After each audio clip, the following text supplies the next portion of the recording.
लखनऊ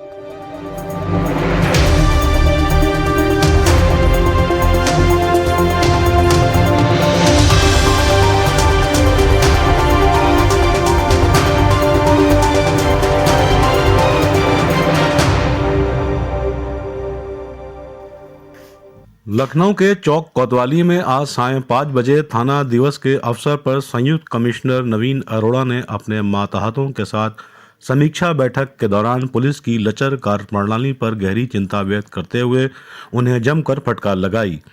उन्होंने कहा कि अगर आप काम करेंगे तो आपको रिवार्ड दिया जाएगा, वरना आपको लाइन भी भेजा जा सकता है। उन्होंने कहा कि यह आप पर निर्भर करता है कि आप रिवार्ड लेना चाहेंगे या सस्पेंशन। आप खुद सुनिए क्या कह रहे हैं ज्वाइंट कमिश्नर अपने मातहतों से। वार्षिक निरीक्षण करना हम लोगों के लिए एक प्रकार से अनिवार्य शर्त भी है और एक बहुत अच्छा सिस्टम बना हुआ था जिसमें थाने की पूरी वर्किंग के बारे में हम सब समझ जाते थे।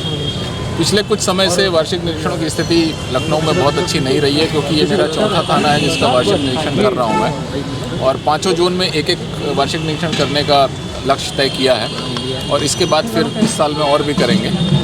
जहाँ भी जा रहे हैं 3 साल, 2 साल, 4 साल से किसी भी एसएसपी का या सीनियर रैंक में एडीजी, आईजी का वार्षिक निरीक्षण नहीं हो पा रहा है। अर्धवार्षिक निरीक्षण भी बहुत कम हुए हैं, जबकि अधिकारियों के होने चाहिए।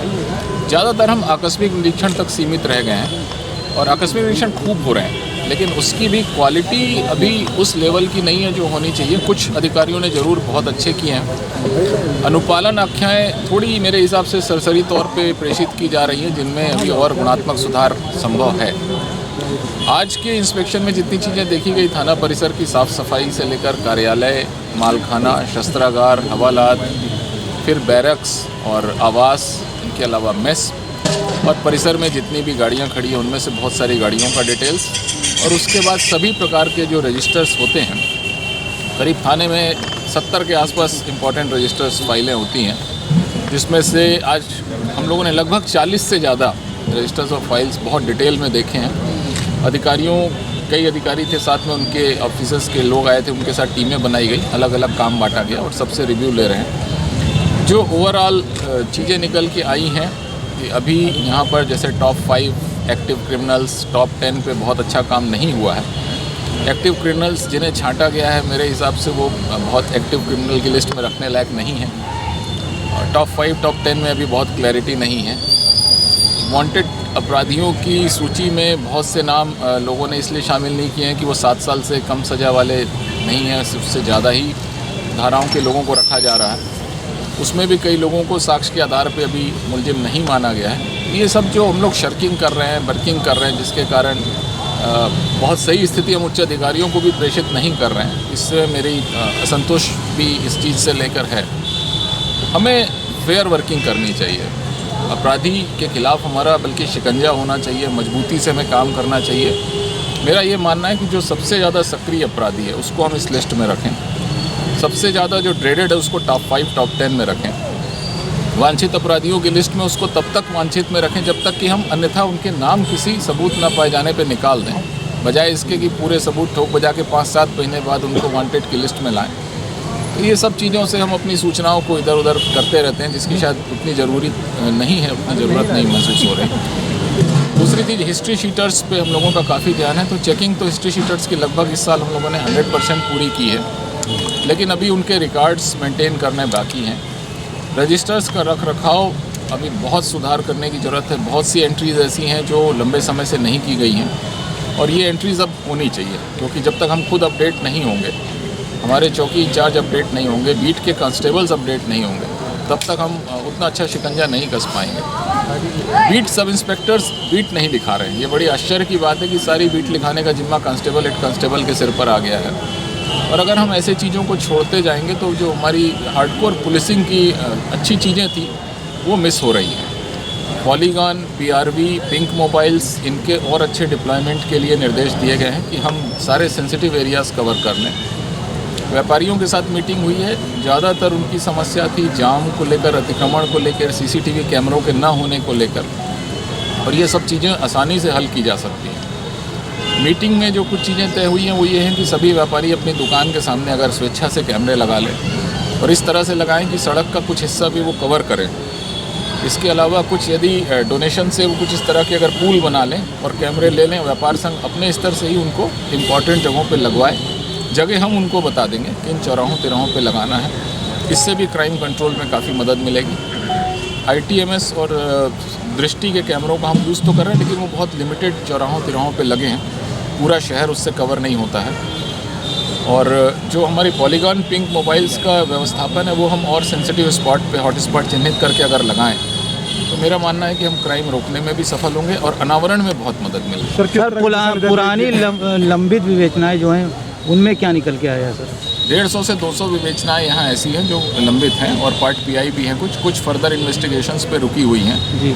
उनमें आज काफ़ी सब इंस्पेक्टर से बातचीत हुई है। ये एक बहुत अच्छा तरीका उनके बताने का कि हमने 50-100 विवेचनाएं डिस्पोजल कर दी हैं, और जब आप डीप में जाइए तो पता लगता है 20-25 में FR लगा के ख़त्म कर दी। तो वो कोई अच्छा तरीका नहीं है कि इंस्पेक्शन के नाम से आप डिस्पोजल दिखाना और डिस्पोजल के नाम से आप FR लगा दें। उससे तो अच्छा है कि आप पेंडिंग रखें और कोशिश ये करें कि अनावरण करें विवेचना का। सही मुलजिमों को आप जेल के पीछे भेजें और हवालात में भेजें। कम से कम जब हम सही विवेचनाएं करेंगे, सही वर्कआउट करेंगे, सही रिकवरीज करेंगे, तब हम मान सकते हैं कि अपराध में वास्तव में कमी आएगी। सर, पश्चिम क्षेत्र में ट्रैफिक एक बड़ी समस्या है, क्या उससे जुड़े कोई रजिस्टर थानों पे मेंटेन होते हैं?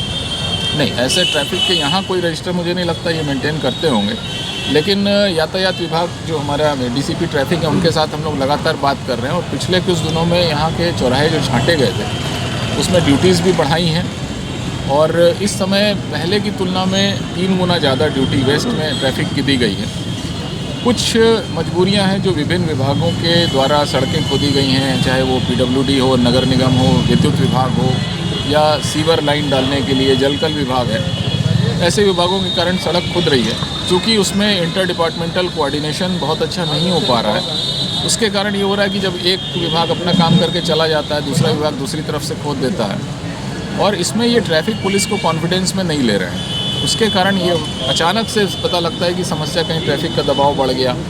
जिन जगहों पे सर्कुलर रोड्स होनी चाहिए, जिनको हम अपने ट्रैफिक डाइवर्जन के लिए यूज़ कर सकते थे, पता लगा पैरेलली वो भी खोद दी गई हैं, तो आपके पास ट्रैफिक ले जाने की जगह नहीं है। अगर ये कोऑर्डिनेशन, हमने सबको पत्र लिखे हैं अभी, और सभी से DCP ट्रैफिक कोऑर्डिनेट कर रही हैं। सभी विभागों से हम ये चाहते हैं कि आप अपना काम करें, विकास के काम होने भी चाहिए, लेकिन अगर आप हमसे इतना कोऑर्डिनेशन कर लें कि हमारे ट्रैफिक डाइवर्जेंस के route, no entry, one way routes अगर हम अपने हिसाब से पैरेलल बना पाएँ तो हमारा ट्रैफिक का दबाव नहीं रहेगा। दिशा निर्देश क्या रहे हैं मीटिंग में? सबसे पहले तो हम ये चाहते हैं कि हमारे रजिस्टर्स की एंट्री ठीक हो, क्योंकि बहुत से रजिस्टर्स ऐसे हैं जो बाद में रिकॉर्ड नहीं मिलेंगे, और आज से कई साल बाद जब हम पीछे पलट के देखेंगे तो शायद हम बहुत अच्छे से एंट्री नहीं कर रहे। उदाहरण के तौर पे जैसे त्यौहार रजिस्टर्स में बहुत अच्छी एंट्री नहीं है। कल को जब कभी कोई दिक्कत आएगी, आज से 5 साल बाद हमें ड्यूटी लगानी होगी, तो हमें पता होना चाहिए किस जगह पे क्या ड्यूटी खड़ी थी, तो उतना डिटेल ड्यूटी चार्ट नहीं लगाया जा रहा। रजिस्टर्स में जो इंडेक्स बनाए जाते हैं, पेंडेंसी कितनी है, वो ठीक नहीं है। निर्देश ये भी है कि डिस्पोजल क्वालिटेटिव हो, क्वांटिटेटिव ना हो कि सिर्फ संख्या दिखाने के लिए डिस्पोजल कर दिया। अगर लोगों को हम राहत नहीं दे पा रहे, अगर उनकी समस्याओं का हल नहीं कर पा रहे और केवल IGRS, CM पोर्टल और अपने शिकायत प्रकोष्ठ में हम निस्तारण दिखा रहे हैं, तो उससे हम जनता का विश्वास नहीं जीत पाएंगे। इसी तरह से जो बीट का कांस्टेबल है, बीट के सिपाही हैं और सब इंस्पेक्टर्स हैं, उनके लिए ये निर्देश है कि अपने बीट की जानकारी रखें, क्राइम क्रिमिनल्स पे काम करें, ट्रैफिक में भी मदद करें, सुगम ट्रैफिक यातायात बनाए रखने में मदद करें, वांटेड क्रिमिनल अपराधियों पर लगातार काम करें, और जो हमारा नया बीट का प्रहरी ऐप आया है, अब उसको सब लोग डाउनलोड करके उसमें इंफॉर्मेशन फीड करना शुरू करें। अपराधियों के लिए हमारे पास सिस्टम है कि सही एक्टिव अपराधी और जो सक्रिय हैं उन्हीं को हम उस लिस्ट में लाएं और उनके पीछे हाथ धो के पड़ें और उनको उनके अंजाम तक पहुंचाएं। वरिष्ठ अधिकारियों को सुपरविज़न के लिए बताया गया है कि आप सही सुपरविज़न करें और जो अपने रिसोर्सेज हैं उनका ज़्यादा अच्छा उपयोग करें। एक और अजीब सी चीज़ है कि जो जहाँ के बैरक हैं, आवास है, उनमें बहुत से सिपाही दूसरे ज़िलों में जो ट्रांसफ़र हो गए वो भी रह रहे हैं, दूसरे थानों के सिपाही रह रहे हैं। इसमें भी हम लोगों ने ये कहा है कि अगर हम एक इंटर कोऑर्डिनेशन कर लें, इंटर डिस्ट्रिक्ट कोऑर्डिनेशन कर लें और संबंधित थाना में अगर जगह है वहाँ पर वो बैरक में शिफ्ट हो जाए, तो उस थाने को अपने थाने के सिपाही ज़्यादा मिलेंगे जो कभी अकस्मात ड्यूटी पे हमारे काम आ सकें। इस तरह के और भी बहुत से मुद्दे। ठीक sir, thank you. Okay sir, thank you. Cameraman माहिर हुसैन के साथ NS लाइव न्यूज़ के लिए मैं ब्यूरो चीफ जकी भारती, लखनऊ।